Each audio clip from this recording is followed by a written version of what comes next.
So, hi, Clement. What was your first computer? And the first question is, of course, Clement, is it right pronounced? I don't think so, right? Well, the French pronunciation would be Clément. Clement. But yeah, I spent a few years in Germany, so I'm good with Clement. Okay. Clement, what was your first computer? My first computer was an Olivetti S633 with, I believe, 2 megabytes of RAM. So something that was quite advanced for that time, but I had a lot of fun on it. It was DOS. Later we had Windows 3.1, maybe 3.0. But yes, that was my first computer. And I started developing on that machine. What's interesting, I got Olivetti laptop. It was probably 1998, and it was used one. It was extremely cheap. It was a very small machine, and was really surprised back then that they were able to build such a small machines. It was Olivetti DOS laptop, without any Windows. So it was I just tried to do something sensible with it and play with it. But this was interesting. And when you started with Olivetti, when was it roughly? It was in 1994. Wow. So you are that young. Yeah. Well, yes, I was young, and we just moved to a new house, and my parents say, okay, we are going to buy him a computer because, it's to compensate the move from a city to another one. And here I am. So, and surprisingly, this machine lasts for maybe 7 or 8 years, which is not the lifetime of modern machines these days. So it's kind of interesting how strong and how robust it was at that time. Okay, so I would ask my parents whether we could move somewhere else, so then I get even more and more computers, right? This would be the nice strategy. No, it worked only once, unfortunately, but it was a nice machine. It's all. Few years after that, I had one of those old 56 baud modem with the noise. I'm really missing this small melody when you were connecting for the first time to the internet. That was probably before that, probably 1999 or 1998. And that was also a big switch because for the first time you were able to see other computers, because in my place I only have one, so it was the first time I actually experienced distributed systems. Yeah. And at that time it was not as popular, not as powerful as today. So the web was kind of at the beginning of the web. Mm-hmm. And I remember. Which modem did you have? Was it US Robotics? It was I guess it was. It was a blue one. Yeah, so yes, and US Robotics. I don't remember the reference, but it was US Robotics. Because I experimented with the modems a lot, and there were some modems which were a little bit faster than the others. This was the trick. I think the US Robotics was able to deliver 33.6 kilobit per second, I think, and the norm was 28. So I wanted to have the robotics. I forgot actually why, but it was a little bit faster than the others. And what you did with the Olivetti? If you turn it on, what was your first action? Have you started a game or tried to hack something? Or I played a few games. Games that was Prince of Persia, of course, such kind of things. Very old, vintage games, which seems to be quite popular these days. So that's kind of funny to go back to such kind of things. Then, relatively quickly, I wanted to do a bit of code, not really to develop a software or a game, but mostly to automate some stuff I was doing very often, like starting a game. So you start with a simple script that goes to the right directory, start a game. Think on the Windows too, go to at that time it was the beginning of MP3, so go to my MP3 players and start playing a song. So that was really more like I wanted to automate things, more like I want to do software. Okay. Hey, what music was it back then? Classic music? No, that was Rolling Stones. Rolling Stones. Yeah, so Rolling Stones. Jumping Jack Flash, right? Exactly. Yeah, that was my type of music at that time. But no, and it was really automations. And actually, then I did my studies, and I didn't want to do anything with computer. Computer was just for fun and games and music and things like that, not really to work with. But let's say that my skills in the other major disciplines were not good enough, so I had to find something where I was good. And so it was more like, okay, so if I cannot do math, if I cannot do physics, okay, computer. This is a great strategy, actually, right? So tell your kids, if you don't learn anything, go out and play. If you get, bad, how to call it, notes, not notes, the bad, notes, then you can still, study computer science, right? So this would be the fallback strategy. Yeah. I would prefer my daughter don't do this, but we will see. I would prefer see. A question: have you started programming before the study, or you were just automating things and just playing with the computer? Automating things using basics were before my studies, and I don't know I believe it's almost everywhere the same. When I started my studies and starting learning software and computers in general, that was a lot of math and very little of code. Yeah, which was kind of very weird from I add stuff in BASIC to, okay, we need to prove that this program completes. We need to prove that this, such kind of thing. So it was quite different. And that's why for a few years, I didn't really want to pursue this career, because what they were teaching us was really different from what actually I was doing and what I'm doing these days. It's still very important. It's a background that I'm really happy to have. And I use it mostly every day, but it's quite different. Funny thing is that later in my career, I became a teacher. So I was the guy that was teaching these mathematical concepts that we use in computers. So that was kind of remember when I was on the other side of the classroom, I didn't really enjoy that class very well, but yeah. Do you remember big O notation? Oh, yeah, of course. Yeah. Well, I'm still using it. So big O notation are still something I use regularly. So yes, I remember that. Something that all the logic operators. Back to big O notation. So we learned that. I remember right now, the professor showed us the big O notation and two nested loops, which is, of course, simple. But then I thought, okay, when we get if statement inside a loop? Then I went back to the prof and he couldn't answer. And then I lost immediately interest. It's okay, what the hell? I mean, two loops, I immediately get it. So I don't need your big O notation.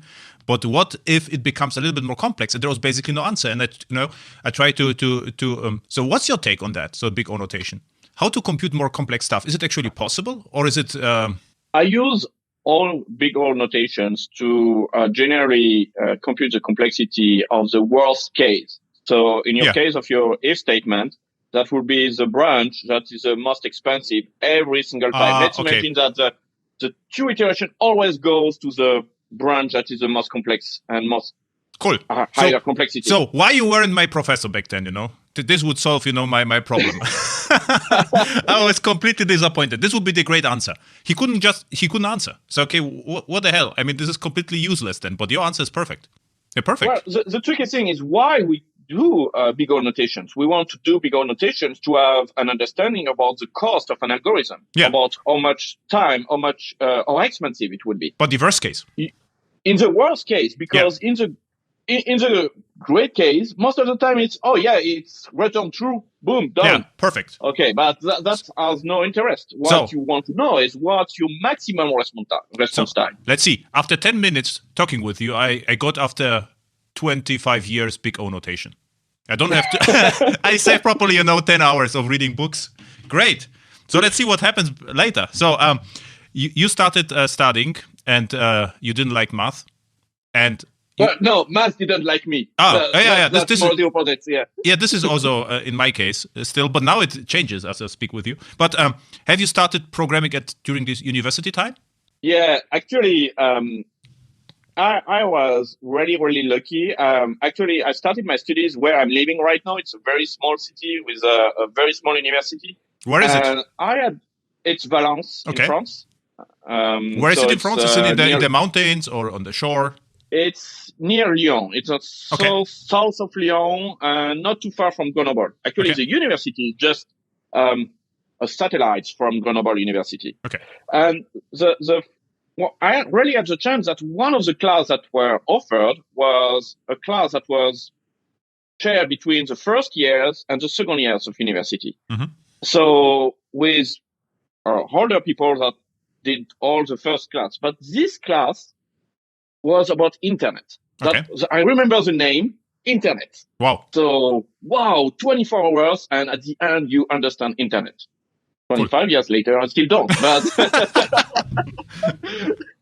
But in this class, the goal was to really understand all the internet technologies. That was Netscape.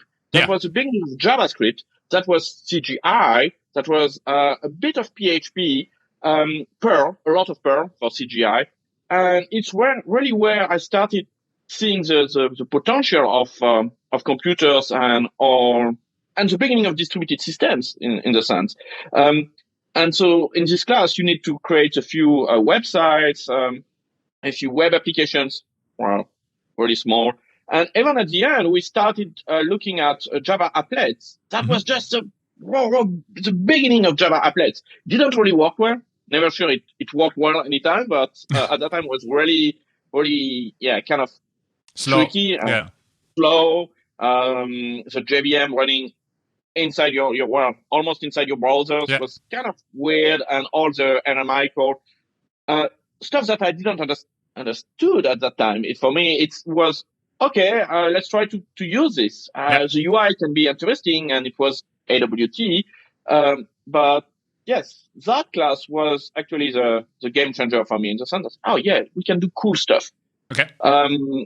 And then, I decided to stop physics and to start more computer stuff. And I continue here for 1 year, then Grenoble, where I really was only computers, but again, with a lot of mathematical baggage. And most of my class was about math.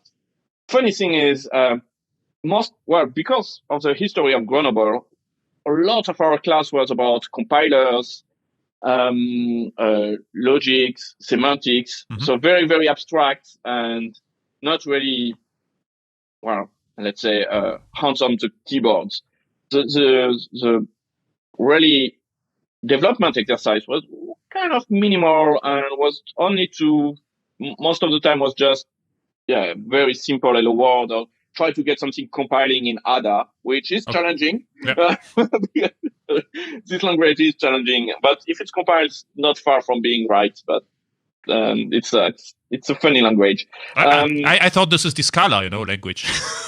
Actually, it has some similarities with Scala. Yes. Yeah. And Ada. We did a lot of Ada, and that was my primary language at school for years. And I started learning Java only probably my last years at university. Okay. And which version of Java? With which version you started? Remember that? So actually, I started all my applets and things like that. That was Java 1.1, 1.2, probably 1.2, because you need class loaders. Okay. And then for years, I didn't touch it much. And at the end, that was 1.4, 1.3, 1.4. Okay. I did a lot of 1.4, so arrays and generics came very late in my code. But that was quite fun to see a language evolve so much in this short amount of time. Yeah. I did Delphi too, a little bit, most for the UI stuff. I did a lot of .NET. At that time too. Why? At the university? Yeah, that was. I was very quickly at university. I started to be interested in the most hated technology in the Java space for years, OSGI. Oh.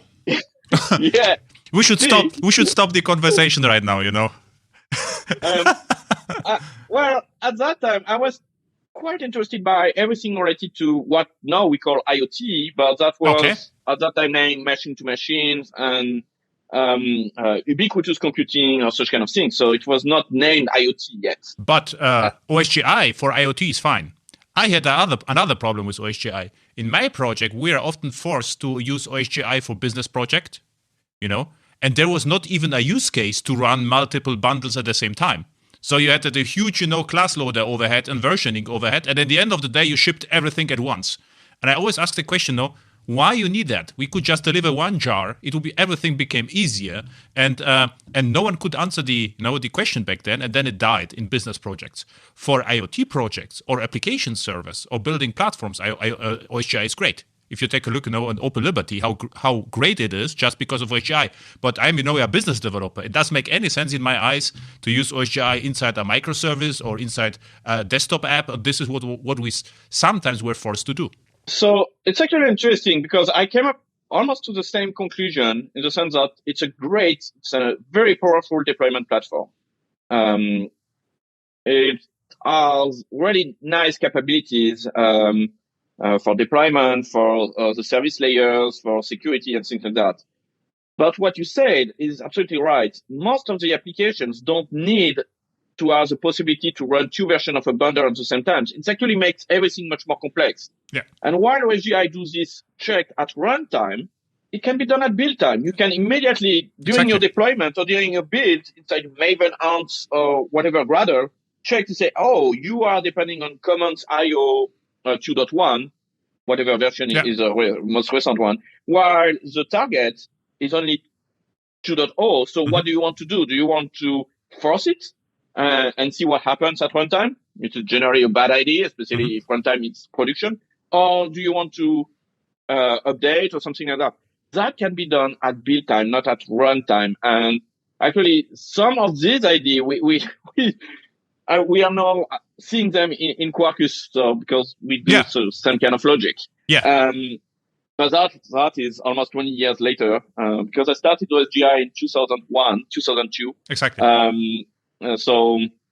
And I did OSGI code till 2010, something like this. So I did a lot of OSGI. Yeah. For JBoss modules or what you did? No. At that time, I was not working for RedHat, so I was involved in the Apache Felix project. Okay. I did my own injection framework for OSGI that was handling the dynamics and all what could happen at that time. And the reason it is actually fun is I wanted to do IoT, so OSGI makes sense.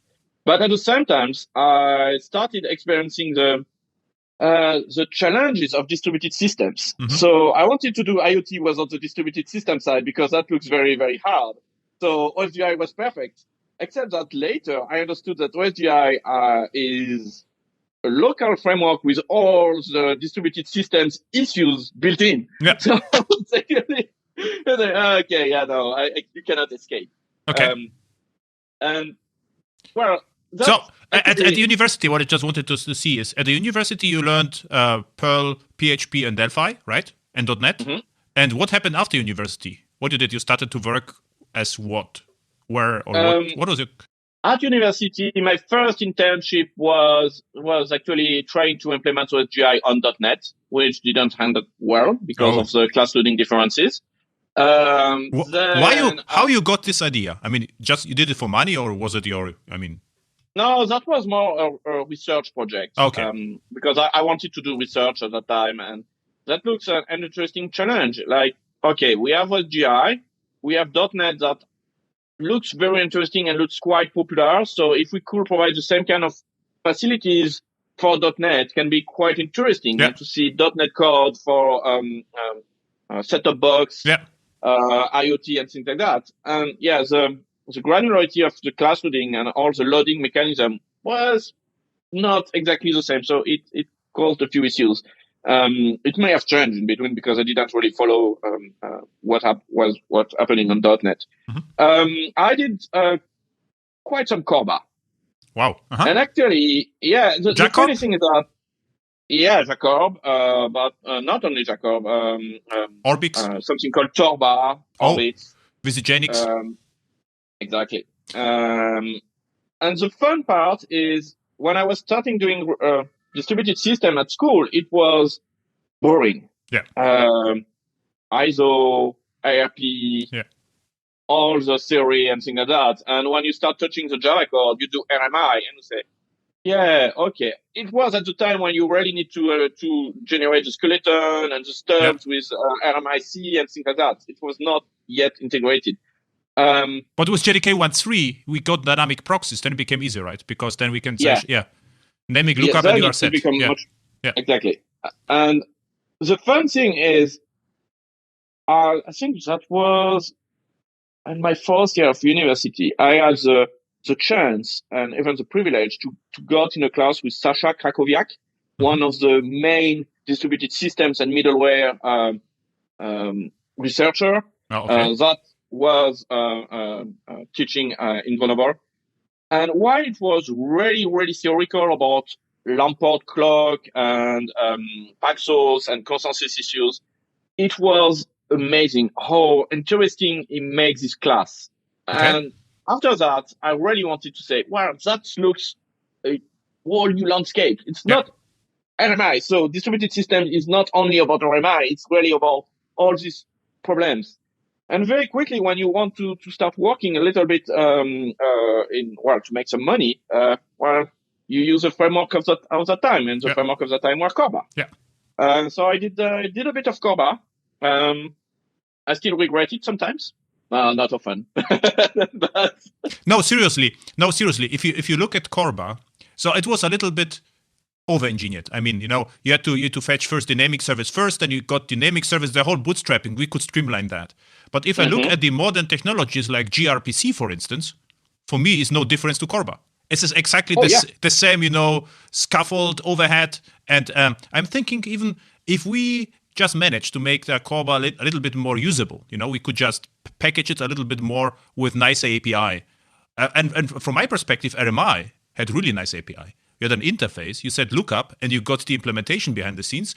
I would say very similar to microprofile REST client, right? It is injected, but behind the scenes, you could also inject RMI stubs. It would be the same. And it would be the same. Yeah, I'm just now playing with this idea. If I had a little bit more time to make a MP REST client, for instance, gRPC capable, you should be able, if you have the interface, to create the.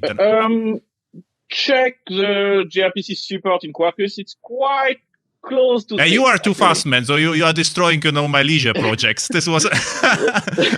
Sorry, it's actually not me. It's most Michal that did this work. I just helped in a little bit.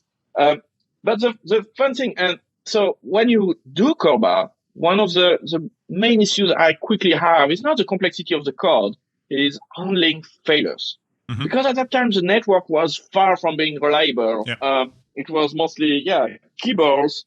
Keyboards got unplugged or people work on it or, and keep alive firewall. This was the big pain, Exactly. If there was inactivity, we had just keep the connection open the entire, you're right. But people, but this was never the criticism. What I heard the projects, CORBA is bloated and we need something more lightweight. And we have now gRPC, which is not that different. This is what I want there. Your argumentation is right from technical perspective. But from the programming perspective, not a lot of difference, What evolved a little bit, we have dependency injection right now. And back then, we had to look up everything. So this was ugly. Well, yes, but exactly. So the people that complain about CORBA say, CORBA is bloated, it's complicated, there is this discovery things. They're the same people that invented web services. Yeah, with exactly. W star. Dark star. Yeah, Dark star. Let's cite a few of those amazing technology. UDDI. Oh, amazing. Who used UDDI? Yeah. With addressing, with eventing. So, SOAP was relatively nice and it was XML, but it was okay. But most of the specs that were added around this make it even more bloated than CORBA. Yeah. And the development model was not there. Actually, they say, it's language agnostic. CORBA was language agnostic and was actually providing language support. Well, here it's so in Java, what do I use? I remember used Xfire for years. Yeah. Then CXF, which seems to be still a thing. But that's funny because CORBA is bloated. Okay, let's do web services. Well, you know what's funny? And then came REST, and they say, no, we don't need the code generation with REST. Everything, we can do without. And last week I had an architectural workshop, and I was asked why I don't generate code for REST. I see, yeah, because if I would like to generate code for REST, I will take SOAP. Already, this already ships with all major application servers, and this is like a paradigm. If you generate code, you are tightly coupled to the API. And you don't generate a code, you are more flexible. And this is the whole point of REST. So you have decided in one point of time, what do you like to have, more compatibility and more testing, or we are tightly coupled and we let the compiler work, but we cannot have both, We cannot have a strongly typed and compatible for years Schnittstelle is German interfaces, right? So it's REST, the idea behind REST, take into account something called HTOS, so the links, so the fact that the clients can discover the API. Exactly. However, this has been very poorly implemented in most of the REST framework, which are, for me, mostly HTTP-based RPC more than a REST representation of an API. Yeah. And of course, if you consider HTTP-based RPC, then you get some coupling and because of the RPC nature of it, and you may want to generate code. And what we're seeing these days is that we start seeing the emergence of schema and version schema, like version schema, but not. It's not the only one. There is a few others. Yeah. Well, we are always back to the same thing. We have this. We want code generation, but we want evaluability and checking. So we do a schema. Didn't we have schema in web services? Yeah. XSD, and it never worked. I did performed a lots of code reviews in SO projects, and at the end of the day, because they had schema, and schema was brittle, of course, because it's type safe. So most of the project used string array. They had schema with a string array, everything in, everything out. But this conversation is way too interesting. What I still don't know, what happened in your time between OSGI and RedHat? What you did in that time? Well, so I did my PhD on OSGI and on dynamism and home gateways and things like that. Oh, then you hated me before, right? Because I was not that, back then I was not that, positive about OSGI. And the funny story is, sometimes I've wrote a blog post, we don't need OSGI for business applications. And I got a lots of heat. There was very passionate people about OSGI. And I got in Twitter like 100 messages. How you can build monolith and you are not modular. This is completely wrong. And they were very passionate about that. But you seem to do nice, So there is passionate people in every technology. Yeah. I think every technology has pros and cons, and you need to understand them. And there is no single technologies that fit everywhere, even for Quarkus. Yeah. So it's technology. There is no silver bullets, and people need to understand that there is good way and various ways of doing the same thing. So after that, I moved to Berlin for a few years, where I did Android things. I continued my OSGI things, and I started looking at front-end technologies. Nice. I was trying to see if it was possible to do a CDI kind of things in JavaScript for front-end. Hopefully you didn't initiate it Angular again.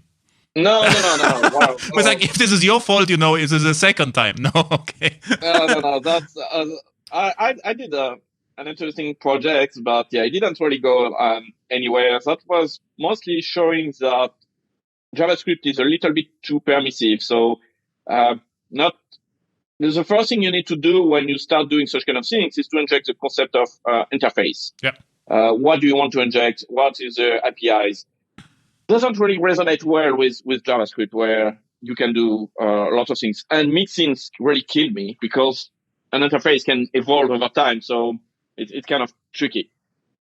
And after that, I did a few other things around mobiles and mobile development. I was really interested in mobiles and on the ability to be able to generate this iOS, Android, Windows Phone, because at that time it was still a thing, from the same code base. So things like PhoneGap and JavaScript on based applications was interesting. That's actually why I did my injection framework, because these applications are complicated. Okay. I need to handle a bit of variability, like the camera API is different from Android.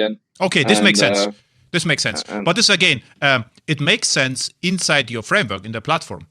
But what I see in Angular, they even have a code generator to start with because they create a module, the dependency injection. They have to generate 3-4 JavaScript or TypeScript classes. So there is zero variation. You always inject the same stuff. So I say, okay, why are you doing this? You just use the class and game over. And done, yeah. I'm trying to stay away from all those front-end technologies these days. It just looks, it evolves too fast. So you know what I do? I do exactly the same concepts from backend apply to the front end, and it takes off. We just use what's in the browser, no framework, web components, and you can build amazing stuff with the same stuff we did 20 years ago in Java.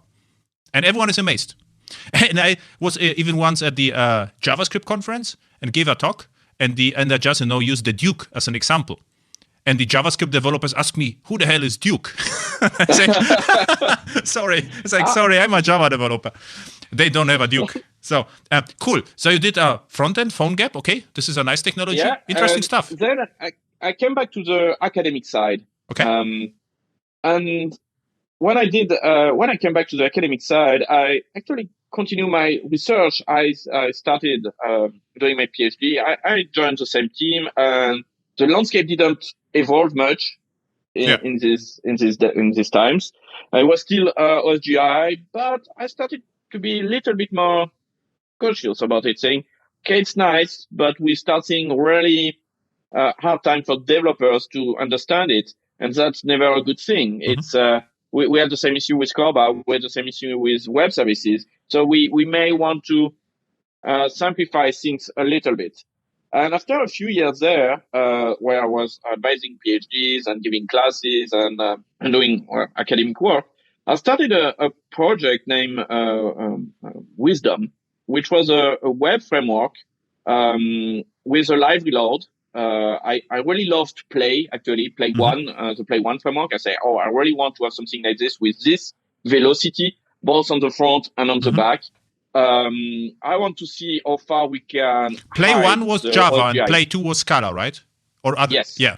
Yeah. That's right. And it was still based on OSGI, but I wanted to see how far we can go hiding OSGI. Like what you say, most of the things I was checking were build time. Yeah. So if you were using something where the runtime would have a different dependency, it will warn you immediately saying, well, no, you need to decide what you want to do here because it's not the same version. And you didn't write any bundle. Everything was bundleized for you based on the heuristic we have. So of course, if you know OSGI, you can tune things, but most of the time you just want to import everything, export everything, and let's see what happens. Yeah, and it's actually the fun thing is that initially I was using Netty in this web framework, and very quickly Netty code was too complicated. We started doing very small changes and wasn't really understanding completely everything. It was breaking something else in the code base. We say, oh yeah, that looks weird. And at that time, I started looking at Vert.x, and I say, hey, look, that's like Netty. Netty is underneath, but with a much nicer API and something I can easily integrate. So, and very quickly in our project, we replaced Netty by Vert.x. Well, Netty is still there, but Vert.x was our main API, and that made a big shift.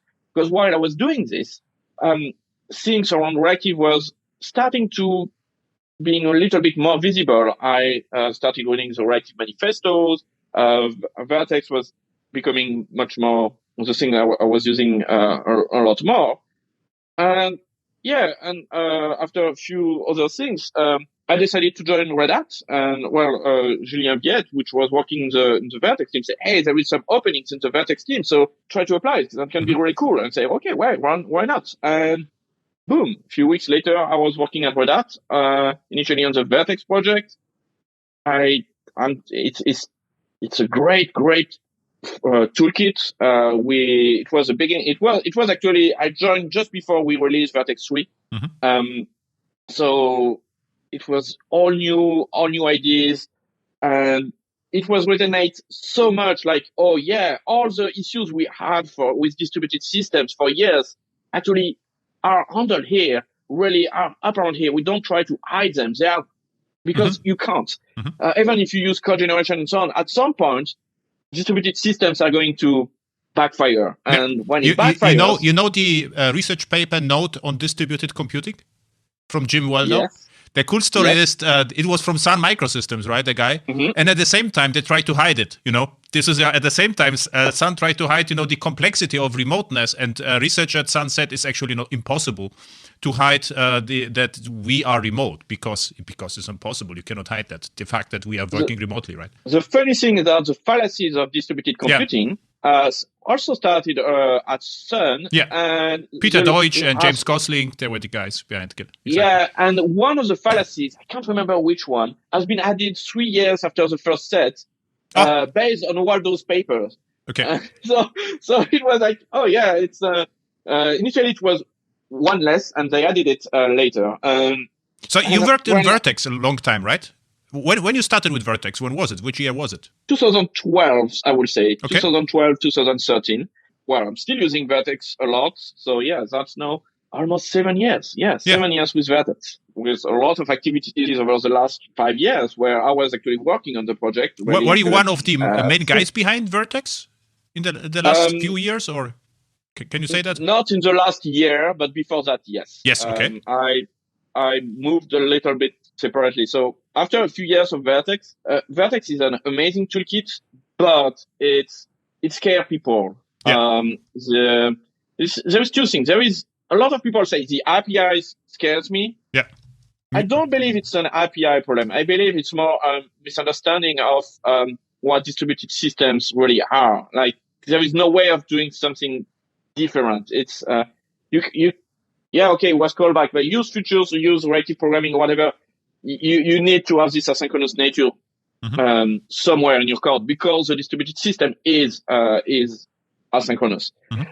So then I decided to look a little bit more to how to evangelize Vert.x, and I did a lot of conferences. Very good. One question to you now. What were your achievements in Vert.x, or have you just bug fixes or features? What you wanted to achieve with Vert.x?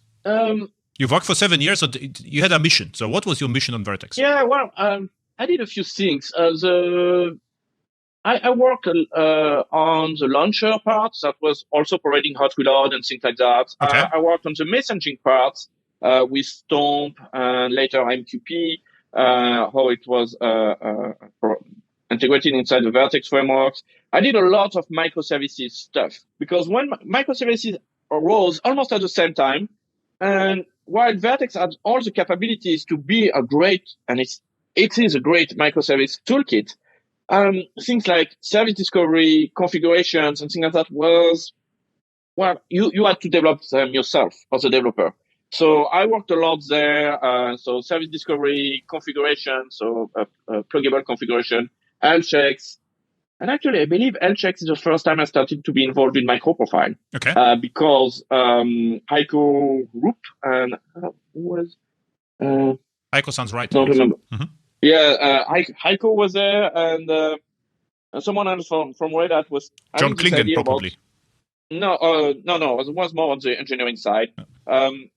We start discussing about exposing else, and we decided to implement the same model for both Vert.x and microprofile, and that what became microprofile spec, the else spec, the first version. Do you know Grizzly? You heard about Grizzly, Glassfish? Grizzly? Yeah, Grizzly was the only servlet container working in OSGI for years. So yes, I used it a lot. And my opinion about Vert.x and Grizzly is very similar. So I'm a user of your technology, developer, and I only used Grizzly in cases where it was not possible to do otherwise. For instance, I remember back then, Comet. The idea that you are pushing stuff, and this was not possible back then with Java or servlets. So we used Grizzly to implement that. I probably was 10 years ago, 12 years ago. I remember this right now. And Vert.x is the same. And I get asked about Vert.x a lot, get lots of questions about Vert.x, and my answer is actually the same. So if you can go with JAX-RS and REST, just use it. Behind the scenes, if you use Quarkus, it works Vert.x anyway for you. there is no need, to go that level down. So what interests me is, what are the killer features of Vert.x? Because for me, I just wanted to use the Vert.x stuff, but I have to say, so JavaScript, servlets, and WebSockets were always enough. And for me, it's a huge advantage. I don't have to learn a particular framework. I learn the API. So for me, it's always a huge advantage, because there's Vert.x, there are other things. Akka was, I think, a few years ago. And frameworks come and go. And but the API, they remain. So a use case where you can say, I would use rather Vert.x before I use JavaScript, servlets, or the API? If non-blocking matters, then Vert.x is better. So why would non-blocking matters? When I say non-blocking, it's non-blocking I/O. Yeah. It's because you face a use case where you have so much concurrency, so much message per second, so much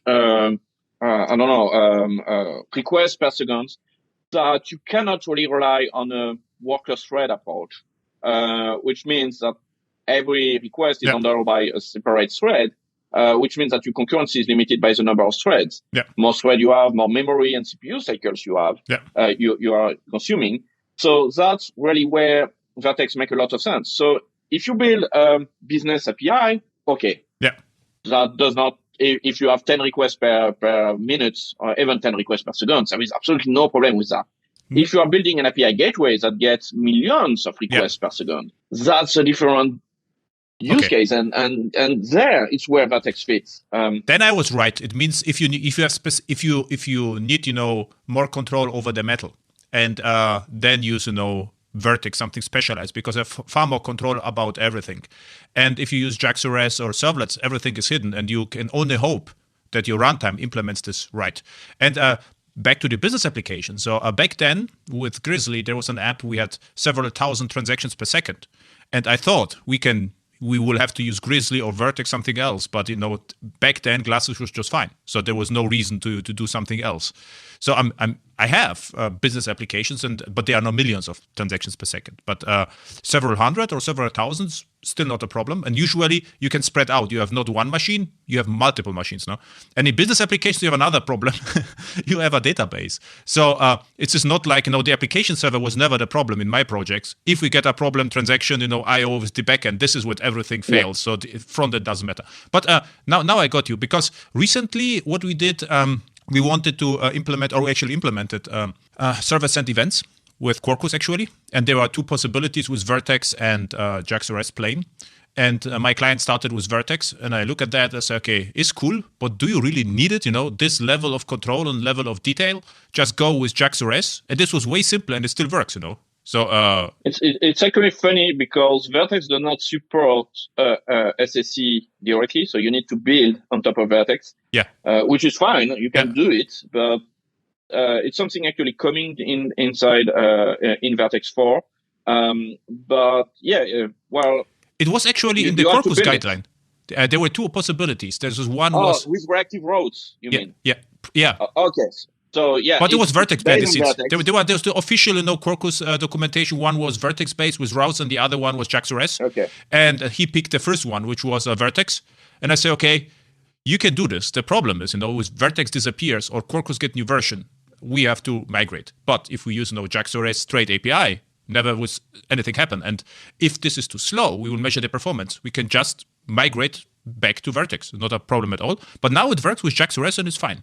So that's the last point is actually quite important. In Quarkus, we want to unify imperative and reactive. And that means that you can build both imperative applications and reactive applications, but also mix them. So start with what is easier for you. Yeah. And if you realize that you hit performance issues, or if it's not natural for your use case, especially if you send events or things like that, you can rewrite just this part using the reactive APIs. Yeah. How it should be. So you just decide. You can write everything reactive, you can write everything imperative, there is no problem with this.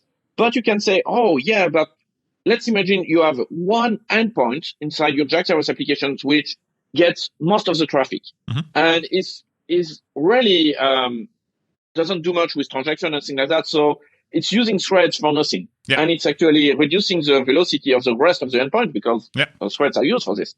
You can decide that this endpoint hey, let's use a reactive routes for this, just for this endpoint. Perfect. And then you will be faster, so better user experience. And actually, not only for these routes, but because you save the worker thread used by this path, the other endpoints are going to be also faster. So you improve the user experience that way. Like bulkhead pattern on steroids, you can say bulkheads without bulkhead because there's nothing to protect because no threads. And the others can go, the regular request response route. And perfect. I didn't even knew that you are so deep into the weeds with reactive programming. So one of the most asked questions also in my life is, what is my opinion about reactive programming? And my answer, hopefully, is compatible with your point of view. My answer is always for stuff which is request response, like JAX-RS, JDBC, old drivers, and for SOAP or servlets, forget about reactive programming anyway. It doesn't make any sense. Just go, if you can, request response synchronous route. But things which are on the horizon, like Kafka, WebSockets, SSE, this reactive programming is really nice because it is right. It is simple. The data flows in. It is already a series of events. So you can consider your data source as collection, like with an observer. So this is my point of view. But if you have to construct the source of events from request response, forget it. Because the problem is, if you wait too short, you get timeout. The question is, did something happen or not? You have lots of problems to solve. And all attempts I saw, to use reactive programming for old school request response protocols, they were crazy complex and the error handling was complex. So what's your take on that? So first, reactive programming best place is definitely event-driven microservices and event-driven applications. Yeah. So consuming events and writing events and doing all those this processing in between. Reactive programming can be also interesting for request reply, not necessarily as a stream, but mostly what in Mutiny we call uni, which is composing asynchronous sections. Okay. Because imagine an endpoint which get a request, but this request need to call other services to compute its outcome. Mm-hmm. You don't know if those remote services are there, right? Yeah. It's a microservice systems or distributed systems, so things may fail, things may time out. There is plenty of things like that. You can do it in an operative way, but basically you are blocking your thread for an undetermined amount of time. Yeah. You don't know, because maybe the service that you are calling is just plain slow right now. Yeah. Or maybe you are eating an instance that is slow, but the next call you will do is going to be pretty fast because the other instance is pretty fast. The beauty of distributed systems, you don't know anything. So, but this is optimization again, right? This is again optimization, how many threads are consumed. Yeah, well, yes, because it's also important for the response time, for the global response time, because you are going to reduce your response time if you start doing things like that. Yeah. And it depends. It always depends on the users. At the end of the day, what we want is to make our users happy. Yeah, but users happy means relatively fast. It needs to be what I call near real time, so they don't see that something costly happened behind their back. That it's there already. Wow, cool. Okay, then I got you. So, but it only works if you provide me the platform. It means it works from top to the bottom. So what I saw, all attempts of the reactive programming back then, that they try to run it on top of Tomcat or whatever. This doesn't make any sense. Then that doesn't make sense. Yeah. You to benefit from reactive in this use case, you absolutely need a non-blocking I/O layer. The whole stack. Yeah. The whole stack, and in Quarkus, that's our reactive core. Yeah, this makes sense. This makes sense. Yeah, because but top of that. You are argumenting, from the optimization perspective. What I hear, in projects and conferences, they say, okay, this is the beauty of, and this is not beautiful. So for request response, you can save, resources, and the only beautiful usage of reactive programming, in my eyes, is for event streams. That is, you have one method, incoming, outgoing, you are set. Or you have, there's nothing else to do. But if you would use, the imperative approach or the request response approach, I will have to, in the while loop, like, the low-level Kafka API, which is terrible. Give me the next byte, and then do something with it. This forget about completely. This is like, programming in 1950s with Java. And the funny stuff is what I see in projects, they say, oh, Kafka is great. And what they do, they use the lowest level Kafka. It's like, why are you not using Kafka streams at least, or Quarkus reactive messaging? This is the beauty of Kafka then, but not playing with byte arrays and while loops. So first, the Kafka it's a new paradigm in the messaging landscape. It's not that new, but it's something that a lot of people are seeing Kafka as a new JMS or the new RabbitMQ or the new whatever you use, MQ series. So that's wrong. Absolutely. It's really totally different. Yeah. And if you believe that you can do replace GMS with Kafka, that won't work. Yeah. Kafka is more a database. This is more a database than a messaging system. It's exactly opposite architecture. Log. Yeah, exactly. Yeah, it's a distributed log. Yeah. So it doesn't fit. That doesn't work. One of the tricky things we see with Kafka is that it looks simple. It's okay, I poll, I do things. Oh, it's going to commit my offsets automatically. Yeah, that's pretty cool. That's pretty nice. Well, in reality, it's not that simple. You need to understand a lot of things before using it correctly. And that's one of the dangers I see around Kafka. And it's not the Kafka technologies. It's more we need to educate people to use Kafka correctly. Yeah. Funny story. One of my clients, they do lots of IoT actually, and I said, actually, in your case, Kafka makes sense. So, they use Whitefly and they use Quarkus, and I think I provide consulting for them for 1 year already, and they still, they would like to keep their database plus Kafka. And then the problem starts. It's okay, forget your database. We can use your database as a cache, but your Kafka is the thing. So we put everything in Kafka and database just for convenience. And the next meeting, how to do two-phase commit between database and Kafka. It's like, no. We just use Kafka, forget the database, right?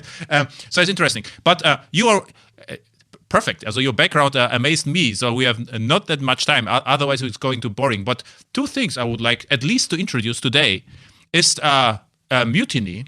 I saw Ken Finnegan was the first commit, and you are the most active guy on the Mutiny project. Ken did the first one. How Ken? No, I actually started the project. But he did the first commit. I was curious because you are the Mutiny guy, and Ken Finnegan did the first commits, and then he disappeared somehow, and then you took over. So why you're doing Mutiny? I believe he created the repositories. And you do it.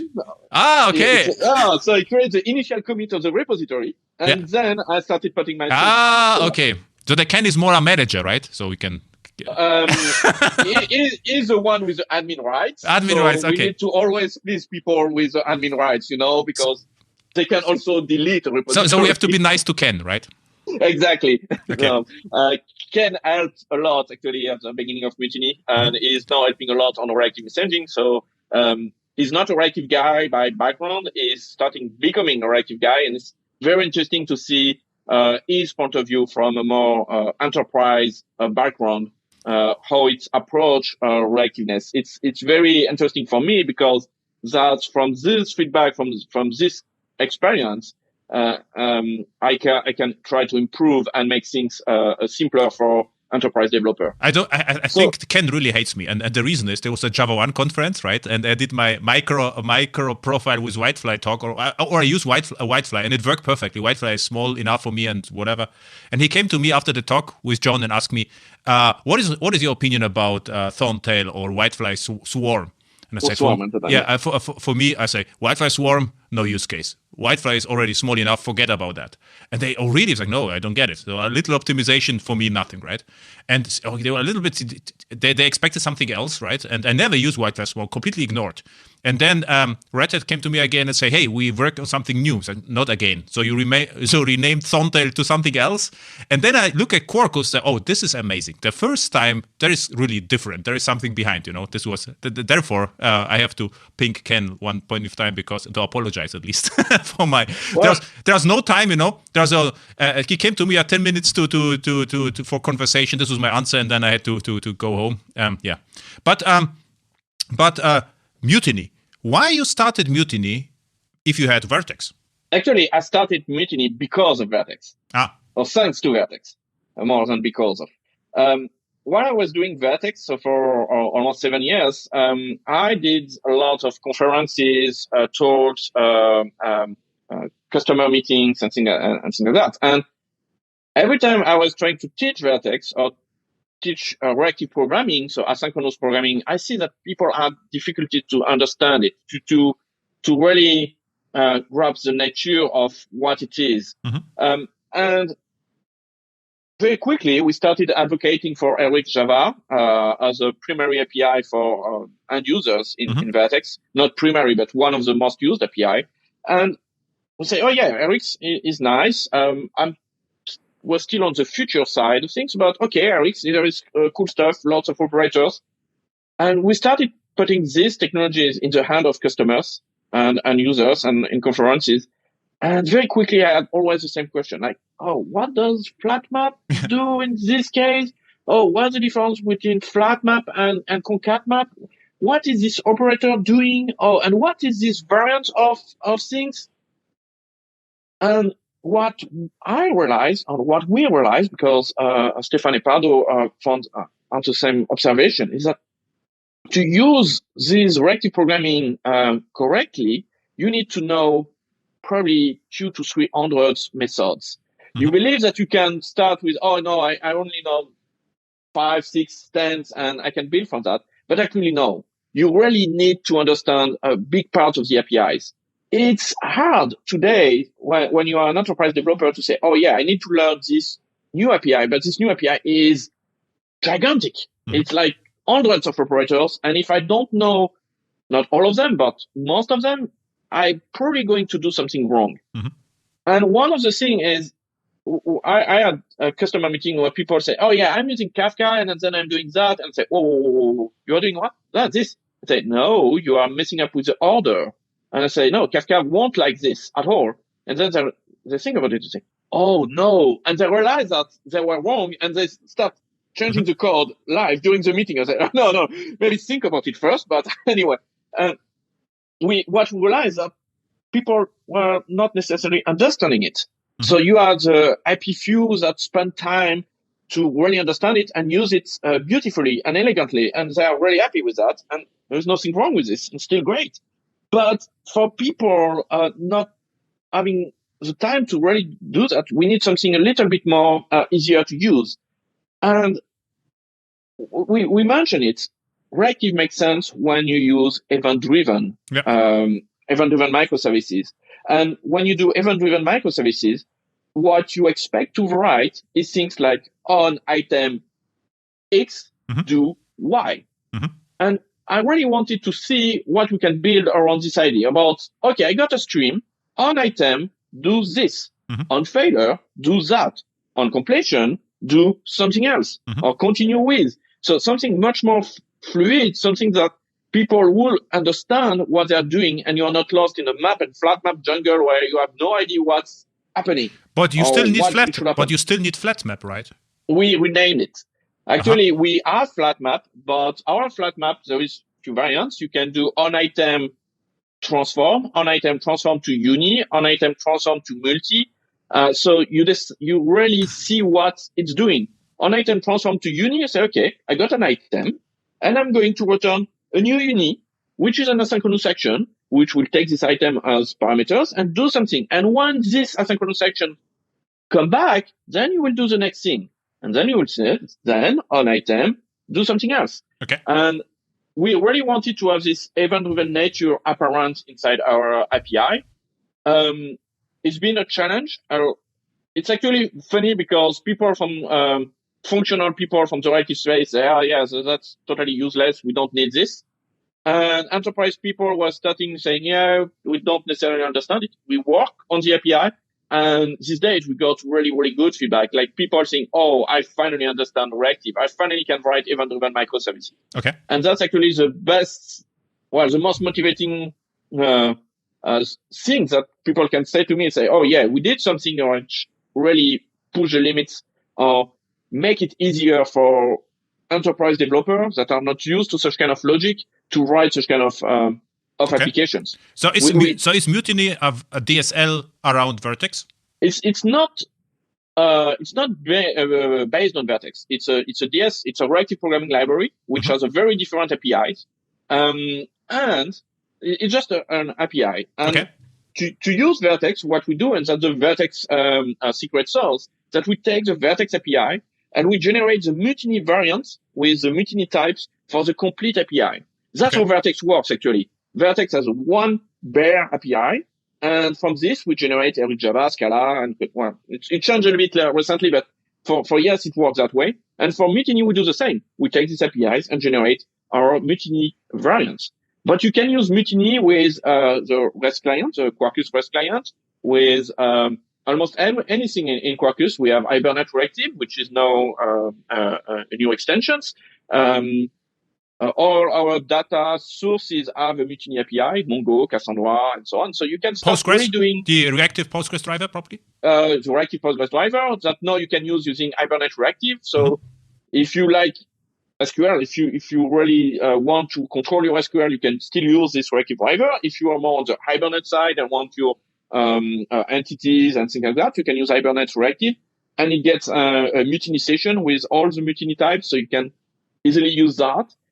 It uses the reactive Postgres driver underneath, which means that it's completely non-blocking and reactive. And mutiny is the API that glue all these things together, where you have one thing which is event-driven, which let you compose your asynchronous actions, do your event-driven handling and processing. Okay. Can you use mutiny outside Quarkus? No. No, you can.